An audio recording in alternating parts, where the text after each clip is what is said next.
बिस्मिल्लाहिर रहमानिर रहीम। अस्सलामु आलैकुम व रहमतुल्लाहि व बाराकातु। আমি জাহেদা খাতুন, সহকারী শিক্ষক, Ahmed Bauni academy school and college. আজকে আমি তোমাদের পড়াবো অষ্টম শ্রেণীর বিজ্ঞান অধ্যায় 7 পৃথিবী ও মহাকর্ষ। তো ক্লাস শুরু করার আগেই প্রথমে কৃতজ্ঞতা এবং ধন্যবাদ জানাই আমাদের শ্রদ্ধেয় এবং সম্মানিত অধ্যক্ষ মোশাররফ হোসেন মুন্সি মুকুল স্যারকে এবং আমাদের ইনচার্জ বৃন্দদেরকে এবং এই অনলাইন ক্লাসের সাথে যারা জড়িত আছেন ওনাদের সবাইকে। আর তোমাদের উদ্দেশ্যে আমি বলবো, তোমরা অনলাইন ক্লাসটা মনোযোগ সহকারে দেখবে, শেয়ার করবে এবং এখন দেখো করোনাকালীন সময়ে তোমরা মোবাইলটাকে ব্যবহার করছো। আমরা প্রযুক্তিটাকে ব্যবহার করব আমাদের সব কিছুর ভালো দিকটা চিন্তা করে। তাই তোমরা তোমাদের নিজেদের প্রয়োজনে তোমরা মোবাইলটা ব্যবহার করবে অনলাইন ক্লাসের জন্য এবং প্রয়োজনটা যখন অনলাইন ক্লাসের যখন শেষ হবে, তোমরা যখন বুঝে যাবে তখন কি করবে, এই মোবাইলটা অফ করে রাখবে। বিনা প্রয়োজনে অহেতুক সময় মোবাইলে ব্যবহার করবে না, এটাই হলো আমার বিশেষ কথা। এখন দেখো আমি আজকে যেটা পড়াবো অধ্যায় 7। এখানে আমি যদি তোমাদেরকে বলি যে আমরা কোথায় বসবাস করি, এক কথায় তোমরা সবাই বলবে যে আমরা পৃথিবীতে বসবাস করি। তো আমরা বুঝে গেলাম যে একটা গ্রহ আছে, সেই গ্রহটার নাম হলো কি পৃথিবী। এই পৃথিবীটাতে এই মহাবিশ্বে অনেক ধরনের গ্রহ উপগ্রহ সব কিছু মিলেই তো মহাবিশ্ব। তো এই মহাবিশ্বে একটা বস্তুর সাথে আরেকটা বস্তুর আসলে আকর্ষণ থাকে। আর এই যে আকর্ষণ মহাবিশ্বের মধ্যে, এই যে বস্তু কণাদ্বয়ের মধ্যে বস্তুদ্বয়ের মধ্যে যে আকর্ষণ, সেটাকেই আমরা বলবো মহাকর্ষ। এখন দেখো একজন যদি লাফ দেয়, তোমরা নিজেরাও করে দেখতে পারো, তাহলে কি হবে, অনেক বেশি উপরে কিন্তু উঠতে পারবে না। যখন ক্রিকেট খেলা হয়, ক্রিকেট যখন বলটা ছুঁড়ে মারে তখন কি হয়, বলটা অনেক উপরে ওঠার পর কিন্তু আবার সেটা নিচেই নেমে আসে। একটা গাছ থেকে যখন ফল পড়ে তখন কিন্তু সেটা মাটিতেই পড়ে যায়। তো এই যে কতগুলো উদাহরণ দিলাম, তো এখান থেকে দেখো বিজ্ঞানী নিউটন একটা বাগানে বসেছিলেন। তখন হঠাৎ করে উনি দেখলেন যে একটা গাছ থেকে একটা আপেল টপ করে মাটির দিকে পড়েছে। তখন উনার চিন্তা ভাবনা আসলো যে ফলটা মাটিতে কেন পড়লো, কিসের টানে সে মাটিতে পড়েছে।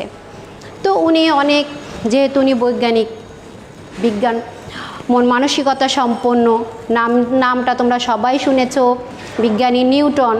তো উনি এটা নিয়ে চিন্তা ভাবনা করলেন এবং শেষে সিদ্ধান্ত আসলেন যে আসলে পৃথিবী প্রত্যেকটা বস্তু কণাকে তার নিজের দিকে টানছে, অর্থাৎ আকর্ষণ করছে। এমনকি এই মহাবিশ্বে যা আছে সব কিছুর মধ্যে একটার সাথে আরেকটা আকর্ষণ রয়েছে। আর এই মহাবিশ্বে একটার সাথে যে আরেকটা বস্তুদ্বয়ের যে আকর্ষণ, সেটাই হলো আসলে মহাকর্ষ। এখন দেখো এই মহাকর্ষ নিয়ে আমাদের নিউটনের একটা সূত্র আছে, নিউটনের মহাকর্ষ সূত্র।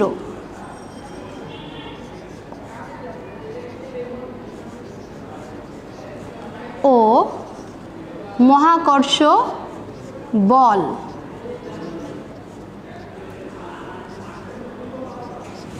আমরা যদি এই সূত্রের বেলায় আসি তাহলে আমরা কি দেখব, দেখো আমাদের দুটো বস্তু কণার মধ্যকার যে আকর্ষণ বল থাকে, এই বলের মানটা কি হয়, বস্তুদ্বয়ের ভর এবং এদের মধ্যকার দূরত্বের উপর নির্ভর করে। দেখো আমি আবার বলি, দুটো বস্তু কণার মধ্যে কি হয়, যখন এই আকর্ষণ বলের মানটা তাদের বস্তুদ্বয়ের ভর এবং তাদের বস্তুর দূরত্বের উপর নির্ভর করে। এখানে কিন্তু বস্তুর প্রকৃতি, বস্তুর আকার কিংবা মাধ্যমের প্রকৃতির উপর নির্ভর করে না। এখন দেখো বস্তুদ্বয়ের ভর যদি বেশি হয় তাহলে কি হবে, এর বলটাও বেশি হবে। আবার এর দূরত্বটা যদি বেশি হয়ে যায় তাহলে এখানে কি হবে, এর বলটা তখন কম হবে। অর্থাৎ কাছাকাছি যতক্ষণ থাকবে তখন বেশি, যখন দূরত্ব বাড়তে থাকবে তখন এর বলের যে মাপটা থাকবে সেটা হয়ে যাবে কম। তাহলে এই সম্পর্কে নিউটন একটা সূত্র দিয়েছেন। এখানে আমি তোমাদের সূত্রটা আগে লিখি, এরপরে আমি তোমাদের এটার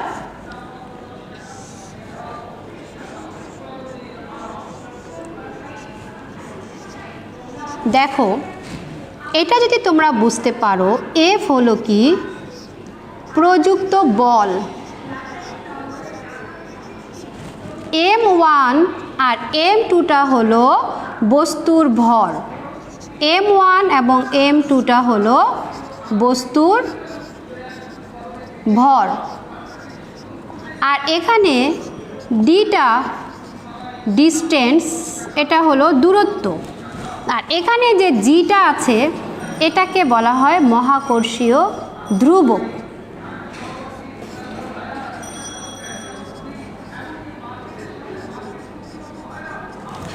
তাহলে দেখো, এই যে আমি বললাম F equal to G m1 m2 d square by d square, তাহলে এখানে সূত্রটা যেটা দাঁড়ায় সেটা হলো মহাবিশ্বের প্রতিটা বস্তুকণা একে অপরকে আকর্ষণ করবে। m1 m2 দুটো বস্তুকণা, এটা m1, এটা হলো m2, এবং এখানে দেখো এই যে এই জায়গাটা এটা হলো ডিস্টেন্স। আর এই যে এটাকে আমরা যদি প্রযুক্ত বল ধরি তাহলে দেখো এইখানে কি দাঁড়াচ্ছে, এই যে দুটো বস্তুকণা, সূত্রানুসারে আমি বলছি মহাবিশ্বের প্রতিটি বস্তুকণা একে অপরকে আকর্ষণ করে, একে অপরকে নিজের দিকে আকর্ষণ করে, এবং এই আকর্ষণ বলের মান, তাহলে এটা কি হবে, এই আকর্ষণ বলের মান বস্তু কণাদ্বয়ের ভরের গুণফলের সমানুপাতিক। এই যে এই দুটার গুণফলের সমানুপাতিক হবে, এবং দূরত্বের বর্গের ব্যস্তানুপাতিক। এখন এখানে দুটো শব্দ আসছে, সমানুপাতিক এবং ব্যস্তানুপাতিক।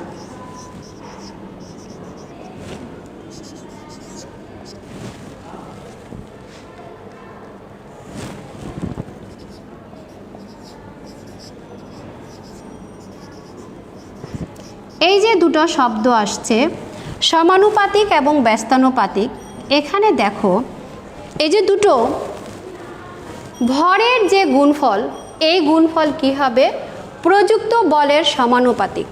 আবার এখানে আরেকটা জিনিস দেখো, যে বল যখন বৃদ্ধি পাবে তখন প্রযুক্ত বলের মানটাও বৃদ্ধি পাবে, আর দূরত্বটা যখন বাড়বে তখন এর প্রযুক্ত বলের মানটা কমবে। তাহলে আমাদের কি দেখা গেল, এই যে সমানুপাতিকে এই বস্তুর ভরের দূরত্বের, বস্তুর ভরের গুণফলের হবে সমানুপাতিক, আর এই যে দূরত্বটা দূরত্বের হবে ব্যস্তানুপাতিক। অর্থাৎ উল্টোটা, যখন ভর গুণফল হবে, যখন ভরেটা বাড়বে তখন দ্বিগুণ হবে, তখন প্রযুক্ত বলটা বাড়বে। আবার যখন দূরত্বটা বাড়বে তখন কি হবে, বলটা কমবে। তাহলে এটাই হলো সমানুপাতিক এবং ব্যস্তানুপাতিক। আরেকটা হলো লাস্ট যেটা, সেটা হলো এবং সূত্রের মধ্যে যেটা আছে এটা সব সময় কি করবে, সংযোজক সরল রেখা বরাবর ক্রিয়া করে। এটা সব সময় হবে কি, একবারে সরল রেখা বরাবর। তাহলে আমরা সূত্র দ্বারা কি পেলাম, যে মহাবিশ্বের প্রতিটি বস্তুকণা একে অপরকে নিজের দিকে আকর্ষণ করে, এবং এই আকর্ষণ বল এবং এই আকর্ষণ বলের মান বস্তু কণাদ্বয়ের ভরের গুণফলের সমানুপাতিক এবং দূরত্বের বর্গের ব্যস্তানুপাতিক। এবং এ বল বস্তু কণাদ্বয় এই বস্তু কণাদ্বয়ের সংযোজক সরলরেখা বরাবর ক্রিয়া করে অর্থাৎ কাজ করে। আবার আসো এই যে তাহলে এখন দেখো এই এফটা প্রযুক্ত বল, m1 m2 হলো বস্তুর ভর, ডি হলো দূরত্ব, জিটা দেখো মহাকর্ষীয় ধ্রুবক। এটাকে আবার বিশ্বজনীন মহাকর্ষীয় ধ্রুবকও বলা হয়। কেন দেখো এর অর্থ হচ্ছে যে 1 কিলোগ্রাম ভরের দুটো বস্তু 1 মিটার দূরত্বে যখন অবস্থান করবে তখন এরা একে অপরকে যে আকর্ষণটা থাকবে সেটাই হচ্ছে এই জি। এটাই হলো মহাকর্ষীয় ধ্রুবক আমরা এখানে বলছি। অর্থাৎ আবার দেখো 1 কিলোগ্রাম ভরের দুটো বস্তুর 1 মিটার দূরত্বে যখন 1 মিটার দূরত্বটা স্থাপন করবে তখন একে অপরকে যে বলে আকর্ষণ করে সেটাকেই আমরা জি বলছি। এখন দেখো এই যে মহাকর্ষ সূত্রানুসারে আমরা দেখতে পাই এখানে কি হচ্ছে যে নির্দিষ্ট দূরত্বে অবস্থিত দুটো বস্তু থাকবে, এই দুটো বস্তুর ভর যদি দ্বিগুণ হয় বলটাও দ্বিগুণ হবে, ভর যদি 3 গুণ হয় বলও 3 গুণ হবে। আবার দূরত্বটা দেখো, দূরত্ব যদি দ্বিগুণ হয় তাহলে এর বল কি হবে জানো? 1/4 হয়ে যাবে। বল যখন দ্বিগুণ হবে তখন এটা 1/4 হয়ে যাবে। আবার বল যখন তোমার 3 গুণ হবে তখন এটা 9/1 হয়ে যাবে। তাহলে এবার বুঝতে পারছো দূরত্বর বল দ্বিগুণ হলে আমাদের বলটাও দ্বিগুণ হবে, ভর 3 গুণ হলে আমাদের বলটাও 3 গুণ হবে। কিন্তু আমাদের যখন নির্দিষ্ট দূরত্বের যখন হবে তখন কি হবে, দুটো বস্তুর দূরত্বর মধ্যে যদি দ্বিগুণ হয় তখন এর বল হয়ে যাবে 1/4, আর এটা যদি 3 গুণ হয় তাহলে হবে 9/1 সমান। তাহলে কি হচ্ছে, এই মহাকর্ষ বলের প্রভাবেই কিন্তু পৃথিবী সূর্যের চারদিকে ঘুরে। তাহলে এটা গেল আমাদের মহাকর্ষ সূত্র এবং মহাকর্ষ বল। আশা করি তোমরা এটা বুঝতে পেরেছো। এখন আসো অভিকর্ষ এবং অভিকর্ষজ ত্বরণ।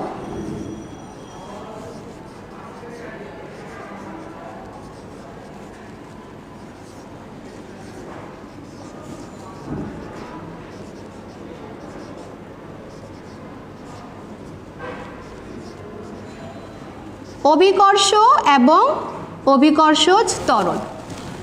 তো আমরা প্রথমে অভিকর্ষর দিকেই আসি। অভিকর্ষটা আসলে কি? আমরা ইতিমধ্যেই বলেছি যে মহাবিশ্বের প্রত্যেকটা বস্তুকণাই কি হয়, একে অপরকে নিজের দিকে আকর্ষণ করে। এই মহাবিশ্বের প্রত্যেকটা যে কোনো দুটো বিশ্বের মধ্যে যে দুটো বস্তুর মধ্যে যে আকর্ষণ থাকবে সেটাই হলো মহাকর্ষ। দেখো মহাবিশ্বের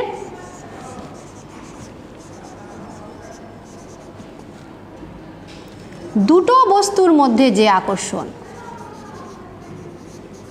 দুটো বস্তুর মধ্যে আকর্ষণ, তোমরা মহাকর্ষ এবং অভিকর্ষটা মেলাবে না, সেটা হলো মহাকর্ষ। তাহলে মহাবিশ্বের দুটো বস্তুর মধ্যে যে আকর্ষণ সেটা হলো মহাকর্ষ, মহাবিশ্বের দুটো বস্তুর মধ্যে আকর্ষণ সেটা হলো মহাকর্ষ। এখন এই যে দুটো বস্তু যে বললাম, এখানকার দেখো একটা বস্তু যদি পৃথিবী হয় এবং আরেকটা যদি পৃথিবীর সাথে যখন অন্য যে কোনো বস্তু অন্য যে কোনো বস্তুর মধ্যে যখন আকর্ষণ হয়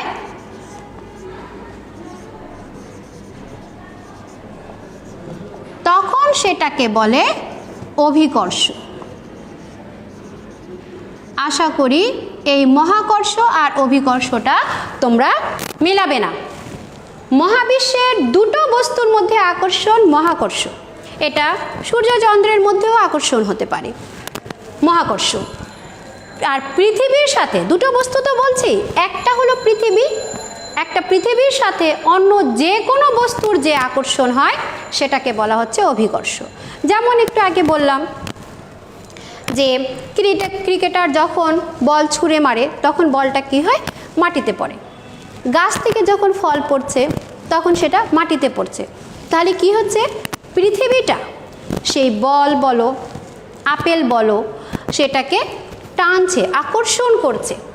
এই যে পৃথিবীর দিকে যে আরেকটা বস্তুর যে আকর্ষণ, সেটাই হলো কেন্দ্রের দিকে যে আকর্ষণ, সেটাকেই বলছি আমরা অভিকর্ষ।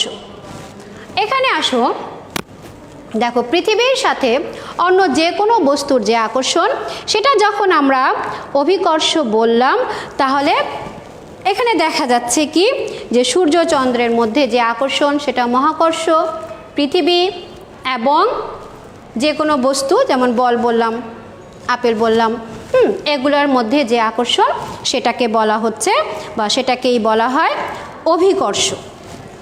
আশা করি মহাকর্ষ এবং অভিকর্ষটা তোমরা বুঝতে পেরেছো।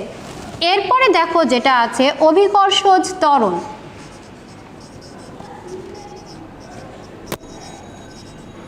এখানে দেখো এটাকে আমরা জি দ্বারা প্রকাশ করি, এটা পরে আসছি। এখন দেখো এই যে অভিকর্ষজ ত্বরণ, আগে তো আমাদের জানতে হবে ত্বরণটা কি। আমরা জানি বল প্রয়োগ করলে কোনো বস্তুর বেগের পরিবর্তন হয়। আমি যদি কোনো কিছুতে বল প্রয়োগ করি তাহলে এটা কি হচ্ছে, এটার বেগের পরিবর্তন হচ্ছে।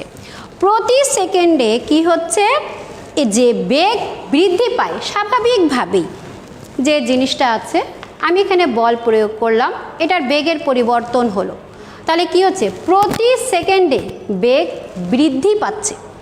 আর বেগ বৃদ্ধির এই হারকেই বলা হচ্ছে ত্বরণ।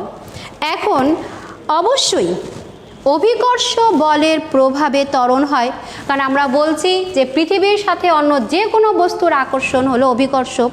আমরা বলছি যে ক্রিকেটের বল পড়ছে, আপেল পড়ছে, গাছ থেকে আম পড়ছে, তাহলে কি হচ্ছে, এখানে অভিকর্ষ বলের সাথে কি হচ্ছে, এইটা যে জিনিসটা পদার্থগুলো যে জিনিসগুলো বল আছে আম আছে এরকম যে পড়ছে, তাহলে পৃথিবীর সাথে অভিকর্ষ বলের প্রভাবেও কি হচ্ছে, ত্বরণ হচ্ছে, বেগটা বৃদ্ধি পাচ্ছে। দেখবে যখন কোনো কিছু যখন পড়ে তখন যত নিচে পড়বে তখন ওটা নিচের দিকে অনেক দ্রুত নিচের দিকে, স্পিডটা যত নিচের দিকে আসে ওর স্পিডটা তখন ততই বৃদ্ধি পায়, অর্থাৎ বেগ বৃদ্ধি পাচ্ছে।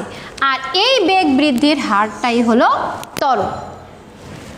এবং অভিকর্ষ বলের প্রভাবে, এই যে অভিকর্ষটা বললাম, অভিকর্ষ বলের প্রভাবে মুক্তভাবে পড়ন্ত কোনো বস্তুর বেগ বৃদ্ধির হারকে আমরা কি বলি, অভিকর্ষজ ত্বরণ। আমি মূল শব্দগুলো তোমাদেরকে লিখে দেখানোর চেষ্টা করছি। তাহলে দেখো অভিকর্ষজ ত্বরণটা কি, অভিকর্ষ বলের প্রভাবে ভূপৃষ্ঠে মুক্তভাবে পড়ন্ত কোনো বস্তুর বেগ বৃদ্ধির হারকে অভিকর্ষজ ত্বরণ বলে। এবং একে কি দ্বারা প্রকাশ করা হয়, জি দ্বারা প্রকাশ করা হয়। এবং এর একক আছে, এই অভিকর্ষজ ত্বরণের একক হলো মিটার পার সেকেন্ড স্কয়ার।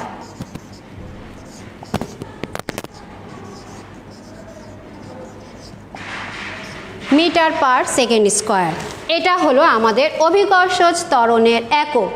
একে কি দিয়ে প্রকাশ করা হয়, জি দিয়ে প্রকাশ করা হয়। এখন দেখো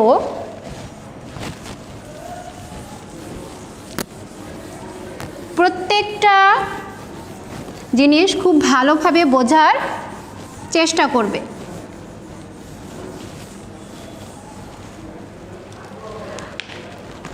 এই যে আমরা বললাম অভিকর্ষ ত্বরণ, এর একক বলেছি মিটার পার সেকেন্ড স্কয়ার। এখন দেখো এই যে আমি ক্যাপিটাল এম লিখলাম, এটা হলো পৃথিবীর ভর। কারণ অভিকর্ষ ত্বরণ যখন বলেছি তখন অবশ্যই একটা বস্তু থাকবে পৃথিবী, পৃথিবীর ভর, ত্বরণ লিখে ফেললাম, পৃথিবীর ভর। স্মল এমটা হলো যে কোনো বস্তুর ভর।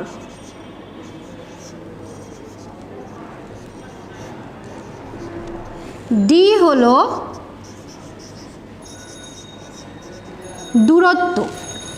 এখন দেখো অভিকর্ষ ত্বরণের সময়ও কিন্তু এই টার্মগুলো আসছে। ক্যাপিটাল এম, আমি তো যখন আমি তোমাদের মহাকর্ষ বুঝালাম তখন স্মল M1 M2 দিয়ে বুঝালাম, স্মল ছিল দুটো বস্তু।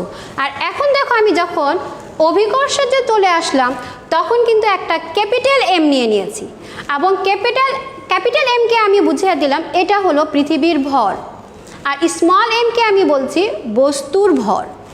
ডি বলা হচ্ছে দূরত্ব, আর এফটা কি হচ্ছে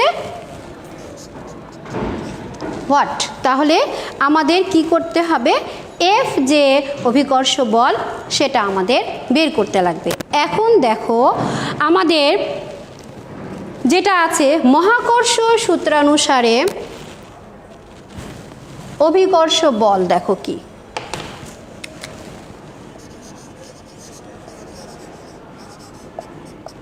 মহাকর্ষ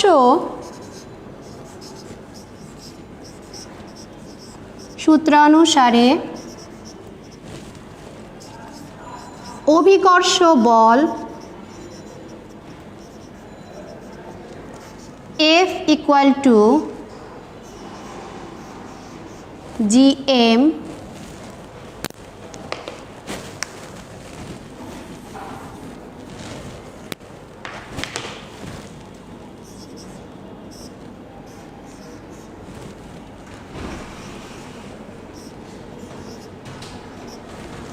দেখো আমরা কিন্তু মহাকর্ষের সূত্র যখন করেছিলাম তখন F equal to G small m1 m2 by d square দিয়েছিলাম।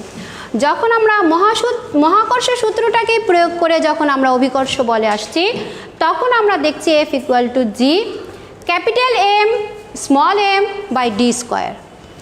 এরপরে দেখো আসছে বলের পরিমাপ থেকে আমরা পাই,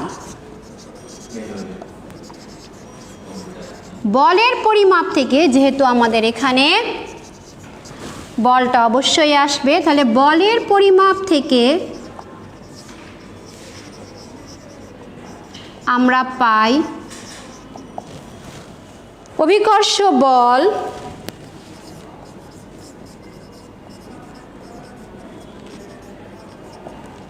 F equal to mg।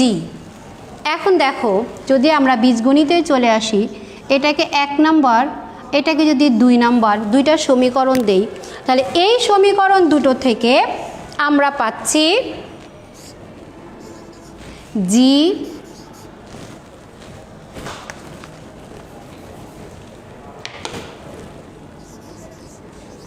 mg equal to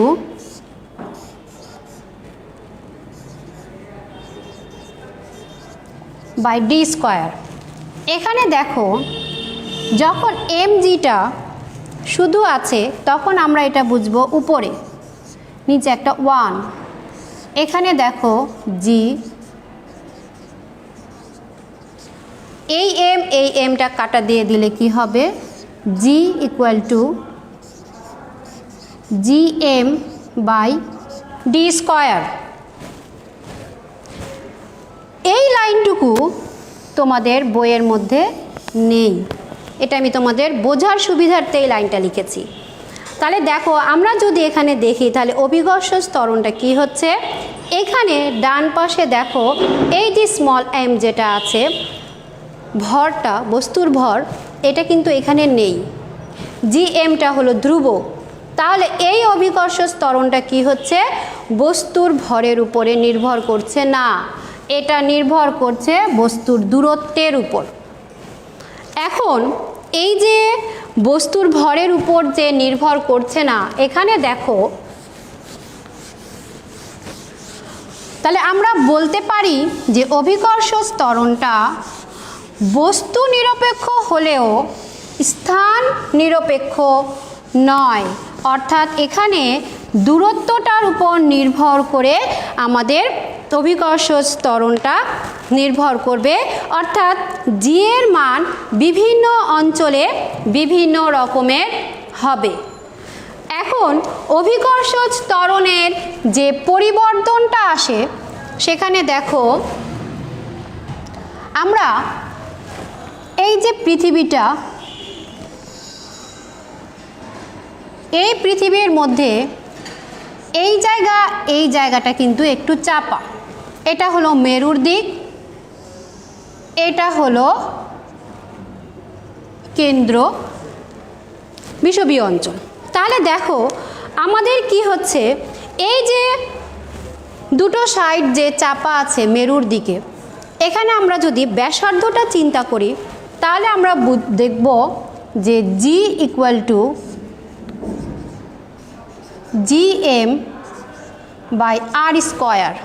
তাহলে এখানে দেখা যাচ্ছে যে যেহেতু আমাদের মেরুর দিকটা চাপা, অর্থাৎ এখানে দেখা যাচ্ছে জি এর মানটা হবে 9.3 মেরুর দিকটায়, এবং এই জায়গাটা হয়ে যাবে কি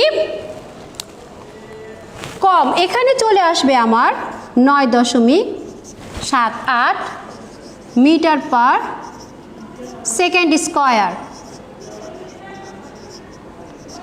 তাহলে ব্যাসার্ধের উপর নির্ভর করে আমাদের কিন্তু অভিকর্ষ ত্বরণটা নির্ভর করছে, অর্থাৎ ব্যাসার্ধটা যদি কম হয় আমাদের জি এর মানটা বাড়বে, ব্যাসার্ধটা যদি বেশি হয় তাহলে আমাদের জি এর মানটা কমবে। তাহলে আমরা কোন মানটা ব্যবহার করব? এখানে সম্মিলিতভাবে বলা হয়েছে আমরা অভিকর্ষ ত্বরণকে আমরা ধরব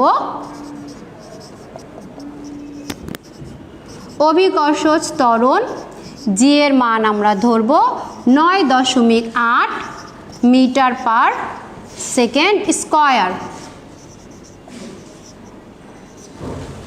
অর্থাৎ দেখা যাচ্ছে যে ভূপৃষ্ঠে মুক্তভাবে পরন্ত কোনো বস্তুর বেগ প্রতি সেকেন্ডে 9.8 মিটার পার সেকেন্ড বৃদ্ধি পায়। আশা করি তোমরা আজকের পড়াটা বুঝতে পেরেছো। তোমরা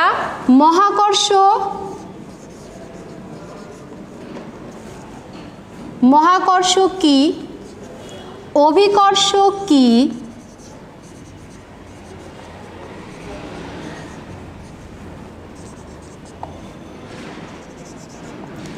অভিকর্ষ ত্বরণ বলতে কি বোঝো,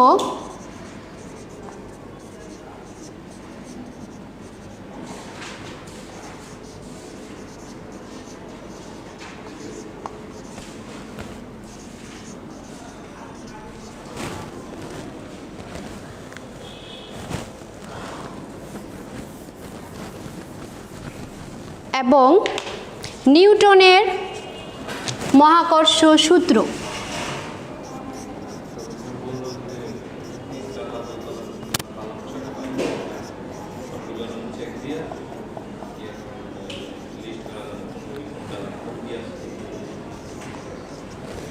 এই প্রশ্নগুলো আশা করি তোমরা বুঝতে পেরেছো এবং তোমরা লিখতে পারবে। সবাই ভালোভাবে লেখাপড়া করবে, সবাই ভালো থাকো, সুস্থ থাকো, সবাইকে ধন্যবাদ। আসসালামু আলাইকুম।